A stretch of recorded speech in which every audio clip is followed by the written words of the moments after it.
Hi, my name is Tiffany Bova. I couldn't be more thrilled than spending time with you here today for Thinkers 50 for International Women's Day with one of my favorite people on the planet. And I always say this, it makes her very embarrassed. Stephanie Buscemi, she is the former CMO of Salesforce.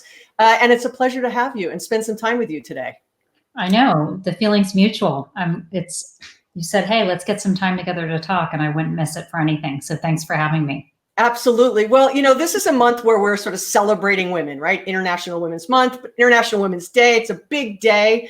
And I wanted to spend time with you because I think you've got a really unique perspective, right? Being a CMO of one of the largest brands in the world, Fortune 500 company.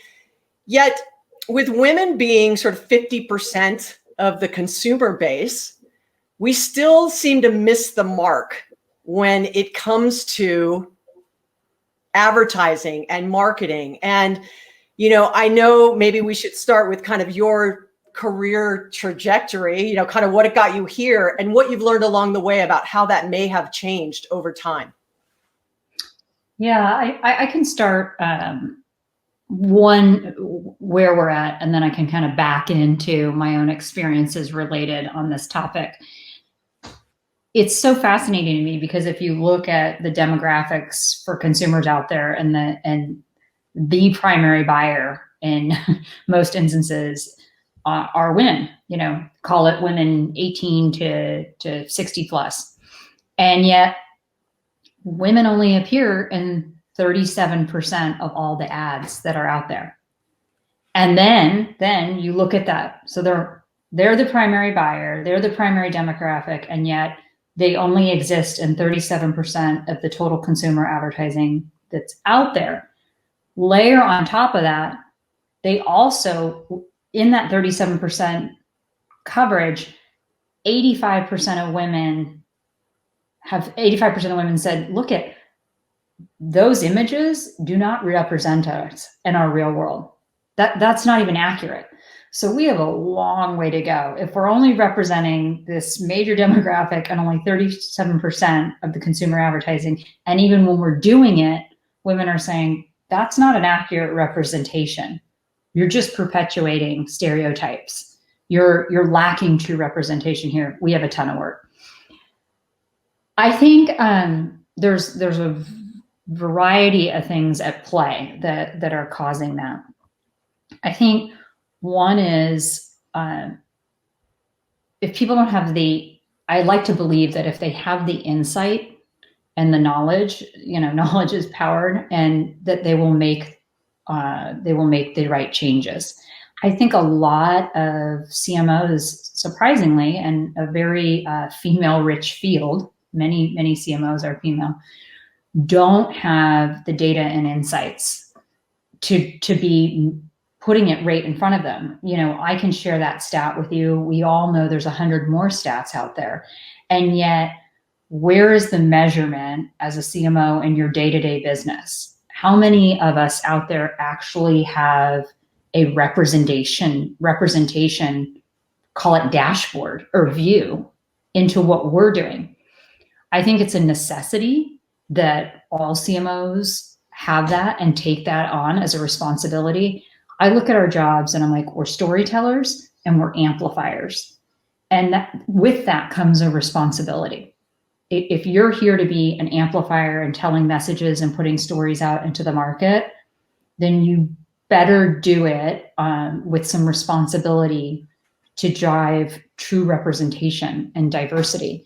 And I think a lot of people are just simply flying by. They don't have the data specific to their business, and they haven't made it a core metric of their business. And I think if they did, it would be right in their face every day that you're part of the problem and here's what you need to do to make changes in that area. And I can come on to some of my own experiences. I call making lemonade out of lemons of my own experiences where I thought I had true representation in our marketing content and didn't. Yeah, and I think some of it, what's interesting is when you use those kinds of stats and I'll share them or we'll share them publicly, the kind of responses you get back, like there's no way that's true. 37%, 85%, there's no way that doesn't happen here. And then they're not reflective enough to actually, without a dashboard, because some people will go, oh, that's a big lift, like that'll never happen. But what could they do to even just say, let me do an inventory so that I can, sort of share with our executives of what is really going on in our advertising or marketing, and what message are we really putting forward? You just nailed it. So my own experience right during my time as CMO at Salesforce was we think a lot about equality and representation. It's a core value of the company. It's a company I haven't gone a day working at Salesforce where that hasn't come in, whether it's in a small decision, a medium, or a big decision in the company. It's in the fabric of the company. And yet I had a situation where a video asset was created that had cultural appropriation. It had a lot wrong with it. And yet it was put together by some of the most talented marketers I know. And it got out, and we got a lot of negative feedback, and we obviously took it down. And I remember talking to members of our executive team, and it was sort of like, hey, Stephanie, how are we going to ensure that that never happens again? And I felt really vulnerable because we're a very large organization. My ability to actually have my thumb on every piece of content and things we do is just not scalable or realistic. And I was like, how are we going to solve for this? How can I guarantee this won't happen again? And I was myself deeply concerned because I had saw that it had probably touched no less than a dozen people's hands in the marketing organization, and nobody saw the error in it. And so what we did was, to your point, the first thing was an audit. The first thing was like, we are just going to all come together and we are going to do an audit top to bottom of all of our content to ask ourselves, how inclusive is our marketing? And what are the different, and how should we be looking at that? And I will tell you in truth, the first time we put that together, we had to reschedule the meeting because it's like, how do we think we're going to actually audit content for representation when we don't even have a good enough representation at the table for the meeting to do this? So one was making sure, do we have enough representation of all the people who are creating the content, the messages, the stories out there? That's putting in that from the ground up is going to help radically, and has. The second was, what are we all looking for? I think people want to do the right things, and sometimes it's a lack of education and knowledge. Yeah, there's a few bad eggs out there that are going to do bad things, and we have to move those people out of the business when somebody does that. But for the most part, I found we put together these 6 principles of inclusive marketing to really get everyone. I didn't want to go, oh, I'm setting up a brand police or a brand team that's going to own this. Every single person who creates content, who creates messages, who creates narratives has to own this. And so it was about coming up with these 6 principles to say, what are all the things that can ensure us that we're being responsible in all of our marketing materials and marketing communications, in terms of tone, in terms of cultural appropriation, in terms of context, what's appropriate to surround an image. We've all seen things. I mean, you probably saw, there's a million examples, but Kendall Jenner and the soda commercial with the cup. It's like people miss the mark in terms of what is the right context for some of these topics. And so we've put these principles in place to make sure people do have the knowledge, they are educated, and they do feel a sense of responsibility, ensuring that we've got true representation and are undoing stereotypes that have been perpetuated for years. And some of it's very subtle stuff. I'll give you an example. Stock photography, dangerous, slippery slope. If you go audit a lot of the third-party stock photography out there, there's bias within that. We don't realize if it go look through 1,000 photos of an office setting, and the man is in the front of the room leading at the whiteboard, the female is sitting, or the man is leaning over the woman and teaching her. Those are all things to be addressed. Those are all signals right there that we've just had those images put at us for years, that why wouldn't the woman be standing and leading the meeting in the stock photography? So for me, one of the things I did was I just said, death of stock photography. I want real customers, real faces that really represent our customer set. Well, there's a couple things you said, some of it is just this during this time, this sort of education of I now have, I've worked here at Salesforce for 5 years. You've been there, much longer. But I can say even over the last, year and a half, how much now I look at photography or I look at the things we put out and I have a very different eye. I didn't realize I wasn't looking at it with that kind of lens. And so I feel like having the conversation and asking the questions and doing that audit allows everybody to realize unconsciously, maybe there was some bias in there or it wasn't intentional. I'm going to guess we didn't intentionally put out that video that was not appropriate, right? It wasn't intentional. No, there was no malicious intent within it. But that was what was even scarier was, like I said, a dozen hands touched it and nobody saw the issue with it. So that's when I realized the education and giving people the knowledge and the know-how and then telling them that they are responsible. And this is how I'm going to hold them to these 6 principles and that they're going to be accountable to this in all the content that they create. So do you worry that we might over pivot to correction? I mean, anything is possible. I think we are so far away from that that it's not something that keeps me up at night. Yeah. Like many things, we might have to swing the pendulum a bit further and then course correct. But we're in no danger of that. I mean, the reality is, 37% of people who appear in ads are women, and yet they're the top demographic for consumer purchases across all industries. And yet we haven't made that shift. So I'm like, what's happening here? Why isn't CMOs of all of these brands accountable to representation? Yeah, and I'm gonna pivot us a little bit because I think that there's a few things that you've uncovered here. That people are listening to this might say, I can do an audit, I can look, and it isn't just about male and female, right? Women being represented. You gave a presentation a number of years ago called Inclusive Marketing, which I thought was. I actually sat in it. It was at an event, which normally I don't have time, but of course I heard the topic. I knew it was you. I showed up, and I was moved by the vulnerability in the content. And I'd love for you, maybe if you could just give, a high level review of what inclusive marketing may mean going forward. Yeah. So for us, it was about not making any assumptions of what inclusive was. It was about bringing together different people, again, not just gender, underrepresented minorities, and having a very vulnerable, open discussion about looking at a ton of different pieces of creative and content and asking ourselves, what's wrong with that? Or what's right with that? And what are the things that we need to do? And when we put that together, we said, number one was tone. Is the tone right here in terms of what you're doing? A lot of times, I think people are well-intended and want to make sure that they're being inclusive, and yet they don't get the tone right, and it's completely offensive to people.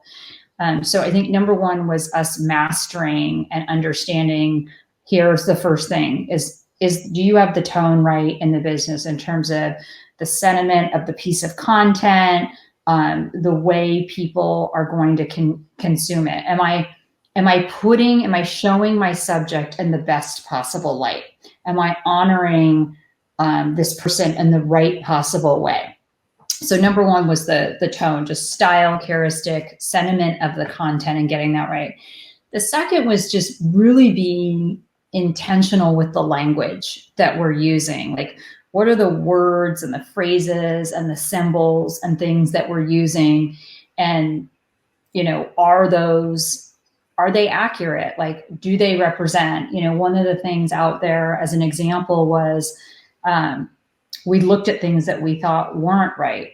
And one of them was a beauty company that was promoting skincare and a lotion, and the lotion reads, "This is for normal to dark skin."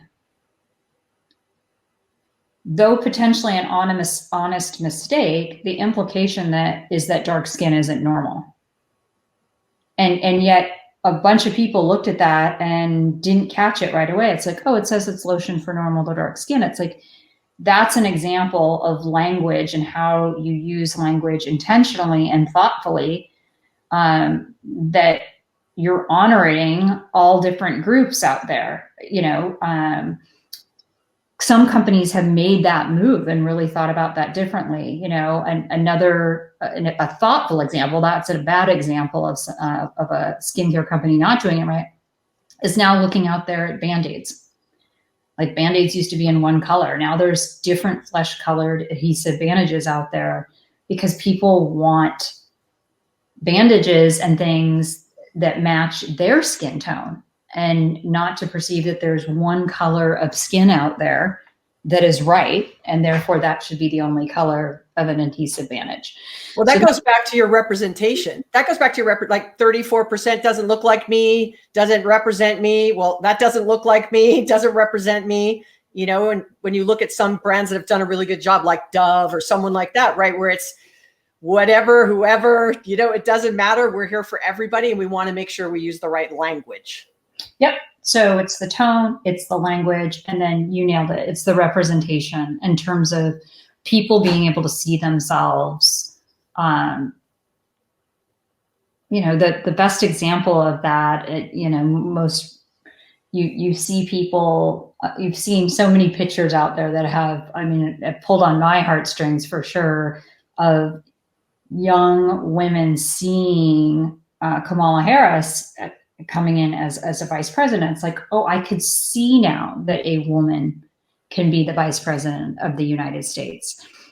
Making sure that there's representation across all things that we do. As a marketer, I'm constantly looking at things saying, is there a visible presence of a variety of different identities in the story, in the video, in the image, in the content?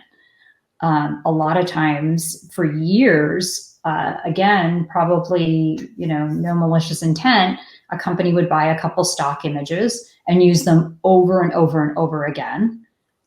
And they don't have a variety of identities. And so people can't see themselves. So ensuring that representation is equally important to us in terms of making sure that people go, oh, this is relatable. I see myself in this content. I see myself in this image, in this video. It feels authentic because the people look like me. Otherwise, it's like, I can't see myself in that because you're not showing me anyone that looks like me in it. Yeah, well, I can tell you from a career perspective, it's the same, right? Seeing somebody like Kamala Harris, like I could be the vice president of the United States, right? And the poet who gave for Biden's inauguration, that's what she wants to do next. I think she said 2030 or 2050 or something like that. I can't wait.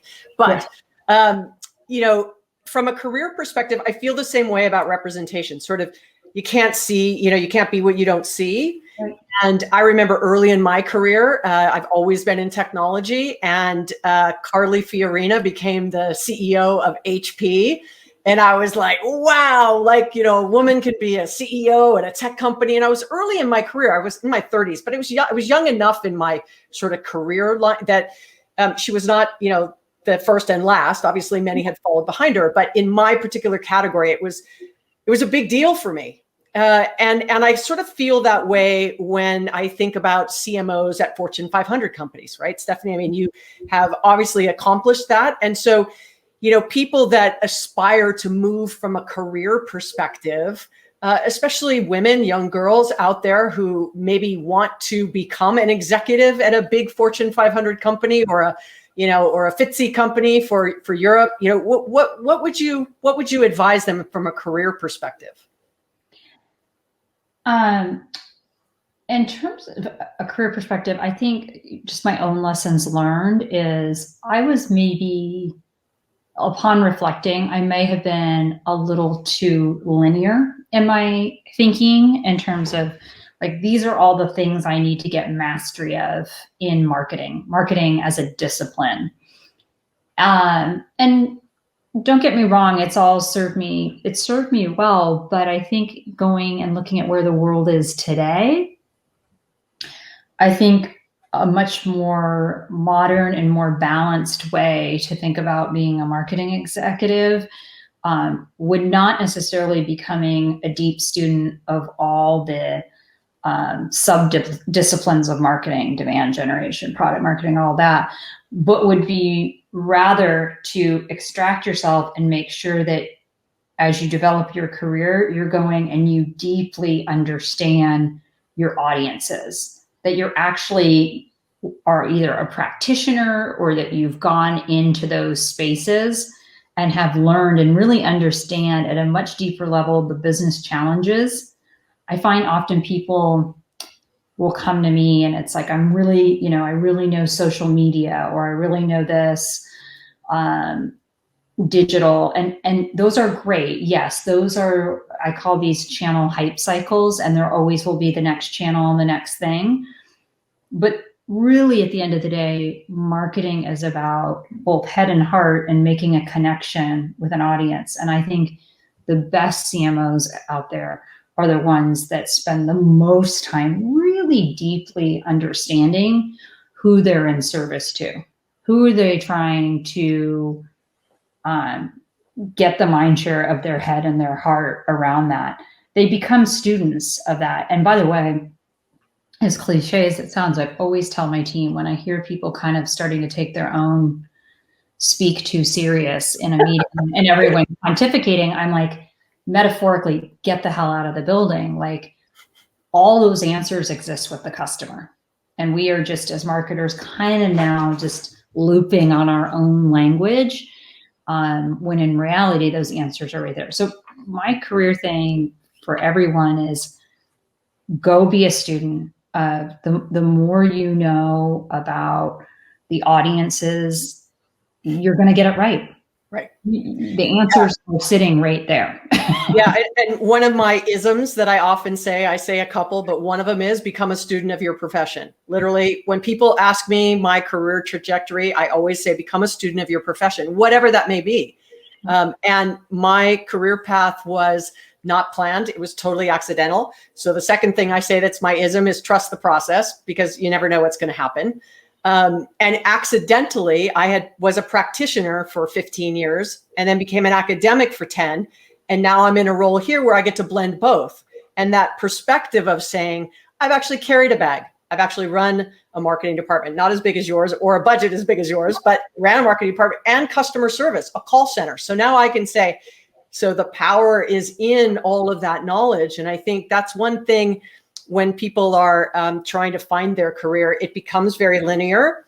They get so fixated and focused on the flag that they don't realize that, sometimes it's down to go up, to go sideways, to go back up again, right? And the reason that you have former CMO on the title Salesforce is because you've made a decision to leave and you've now landed somewhere else. So maybe you can kind of share that transition as we sort of wrap this up. Yeah, absolutely.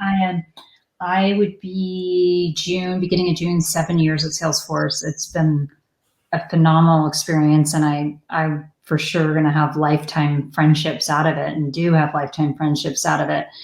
And for me, it's really about, probably like many people, last year was like an incredible year of reflection. Like what matters most, and what do I want to do with this one precious life of mine? And it really became for me, how can I go and bring myself to something earlier? I thrive in building. When I came into Salesforce, not a lot of people know, but I came in to build our analytics business, acquiring the market share. I knew. And Tableau.